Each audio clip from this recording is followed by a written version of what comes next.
दोस्तों, क्या आपको पैसे की इमरजेंसी है और आप लोन के लिए अप्लाई करने जा रहे हैं तो जरा रुक जाइए, क्योंकि 80% लोग वही गलती करते हैं जिसके कारण से उनका लोन एप्लीकेशन रिजेक्ट हो जाता है।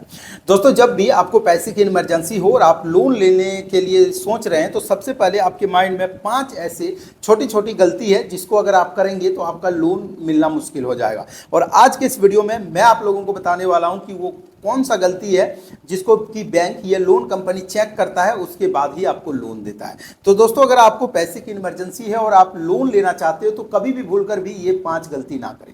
सबसे पहले, सिबिल स्कोर का सबसे बड़ा फैक्टर है। जब भी आप लोन अप्लाई करने जाते हो तो आपका जो है पैन कार्ड आपसे मांगा जाता है, और पैन कार्ड में क्या दिखता है, आपका क्रेडिट हिस्ट्री की कितना दिन से आप जो है क्रेडिट हिस्ट्री को बना के रखे हैं, कितना कंपनी से लोन लिया है, उसका ईएमआई चल रहा है या नहीं, अगर चल रहा है तो टाइम पर पेमेंट किए या नहीं।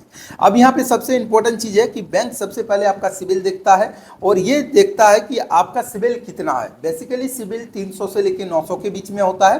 अगर आपका सिबिल 700 से नीचे चला गया तो इसका मतलब है कि आपका सिबिल स्कोर लगभग जो है एवरेज में है और यहाँ पे लोन आपको मिलने में मुश्किल हो जाएगा। तो अब यहाँ पर सवाल आता है कि सिबिल स्कोर कितना रखना चाहिए। तो ज्यादातर केस में सिबिल स्कोर कम से कम 700 प्लस होना चाहिए। अगर आपका 700 प्लस सिबिल स्कोर है तो बैंक हो या लोन कंपनी ज्यादातर आपको जो है यहाँ पे लोन अप्रूवल करेगा। अब यहाँ पर सवाल आता है कि भैया हमने पहले किसी कंपनी से लोन लिया है और मैं उसका पैसा टाइमली नहीं भरा और ऐसे में हमारा सिबिल स्कोर खराब हो गया, लेकिन अब मुझे फिर से लोन लेना है, सिबिल स्कोर खराब है, अब मुझे मिल नहीं रहा है, तो इसके लिए मैं अपना सिबिल स्कोर को कैसे बढ़ा पाऊंगा। तो सबसे पहले क्रेडिट कार्ड अगर आप चला रहे हो तो उसका टाइमली पेमेंट करें। जो भी लोन आपका चल रहा है उसका रिपेमेंट जो है आप करते रहे। पुराना लोन एकदम क्लियर करिए। उसके बाद देखिए कि आपका सिबिल स्कोर 2 से 3 महीना में इंक्रीज हो जाएगा और उसके बाद जल्दी से आपको लोन मिलने का चांस हो जाता है। दूसरा जो सबसे बड़ा यहाँ पर लोग गलती करते हैं वो होता है इनकम सर्टेबिलिटी। बैंक या लोन कंपनी ये देखता है कि जिस व्यक्ति को हम लोन दे रहे हैं वो कितना कमाता है, ठीक है, उसका इनकम ऑफ सोर्स क्या है। और ऐसे में लोग गलती करते हैं, वहाँ पे अपना जो है इनकम को सही से नहीं दिखाते हैं। जैसे कि अगर इनकम प्रूफ मांगा गया तो सिर्फ बैंक स्टेटमेंट दे देते हैं और ऐसे में उनका लोन एप्लीकेशन रिजेक्ट हो जाता है। अगर आपको लोन लेना है तो आपको अपना सैलरी स्लिप तैयार रखना है, आईटीआर तैयार रखना है और आपको ये दिखाना है कि भैया मैं एक ऐसा बंदा हूँ जो प्रत्येक महीना इनकम करता हूँ और मैं आईटीआर भी देता हूँ और मेरे पास सैलरी स्लिप भी है। सिर्फ बैंक स्टेटमेंट अगर आप देते हो तो आपका लोन एप्लीकेशन रिजेक्ट हो जाता है, तो ध्यान रखिए, ठीक है। तीसरा यहाँ पर सबसे जरूरी चीज है कि अगर आपके ऊपर कोई भी ऑलरेडी ईएमआई चल रहा है तो नया लोन मिलना आपको मुश्किल हो जाएगा। जैसे कि कई लोग सोचते हैं कि पहले का एक लोन चल रहा है, उस पर उसका ईएमआई चल रहा है, लेकिन वो फिर से एक नया लोन के लिए अप्लाई कर देते हैं, ठीक है।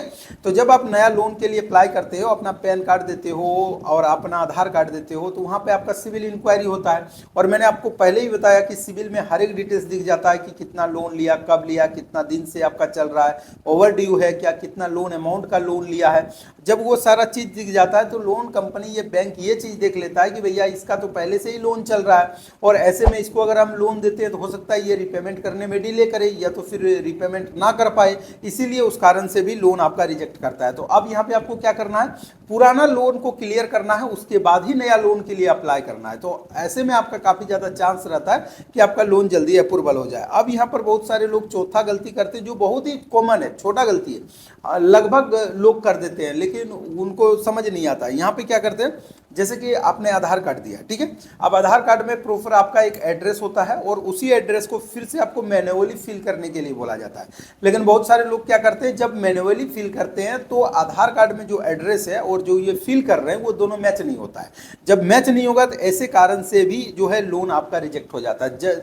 यहाँ पर ध्यान रखिए, जो भी डॉक्यूमेंट्स दिए हैं उसी एड्रेस को एकदम सेम टू सेम आपको लिखना है। अगर थोड़ा सा भी गलती करेंगे तो उस कारण से भी आपका लोन रिजेक्ट हो जाएगा। मल्टीपल लोन एप्लीकेशन में अप्लाई करना जो सबसे बड़ा गलती है, ये 5वां पॉइंट में बता रहा हूं, इसको ध्यान से सुनिए। मल्टीपल लोन एप्लीकेशन में जो है अप्लाई करना, बहुत सारे लोगों को समझ नहीं आता है कि भैया एक कंपनी में गया, अप्लाई किया, अब मैं दूसरा कंपनी में कर देता हूं क्योंकि एक कंपनी ने तो मुझे रिजेक्ट कर दिया, अब मैं दूसरा कंपनी में अप्लाई करूंगा तो हो सकता है कि लोन मिले। लेकिन यहीं पे सबसे बड़ा गलती आप करते हो। क्या गलती करते हो कि मल्टीपल लोन एप्लीकेशन में अगर आप बार बार अप्लाई कर रहे हो, अलग अलग कंपनी में जाकर अप्लाई कर रहे हो और हर एक कंपनी में अगर आपका लोन एप्लीकेशन रिजेक्ट हो रहा है तो आप समझ जाइए कि आपको लोन मिलना मुश्किल हो जाएगा।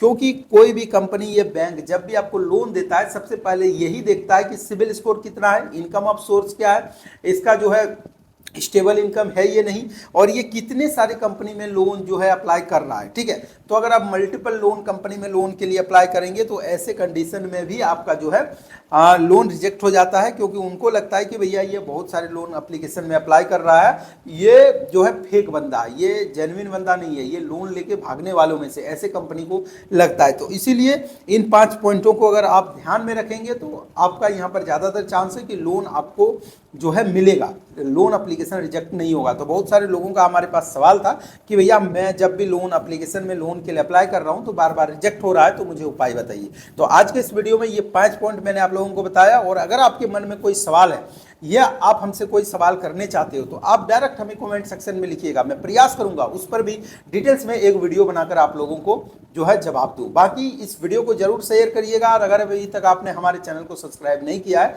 तो हमारे चैनल को भी सब्सक्राइब करना ना भूलिए। तो चलिए फ्रेंड, मिलते हैं किसी अगले वीडियो में।